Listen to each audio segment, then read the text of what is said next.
देख चिमनी ते इतने अचानक भयानक मोला झन बुलाए कर भाई। तब पहले तो आवत रिस, अब का होगे? के बाद अलग रिसे ऐसे जब सरपंचिन बने ही ना हाँ। काम बुता बाढ़ गई है। हाँ। घड़ी घड़ी चाह बनाए पड़थे ऐसे बस तो ईमान से बुता के मारे लस खा गए हो दही में। हाँ अच्छा तब बैठ मैं आवा था।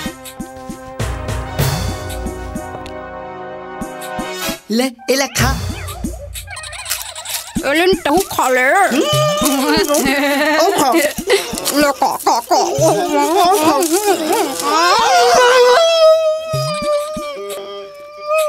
जबनी लगता है भागियम बहुत किलो चबारी को लाना चुचर देता चल भागियम पहुंच के ले रिसाजन भाई मोर चाव लेना।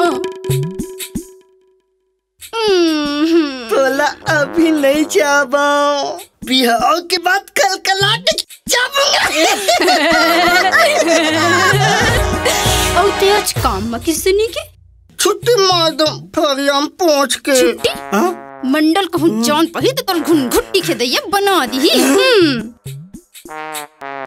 मैं अब ओला कर रहा हूँ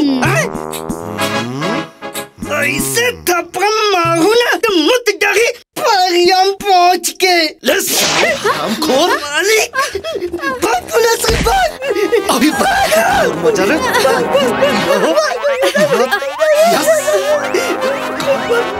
मजा रे बहुत मस्त चढ़ साले चाबी मारा बोला था।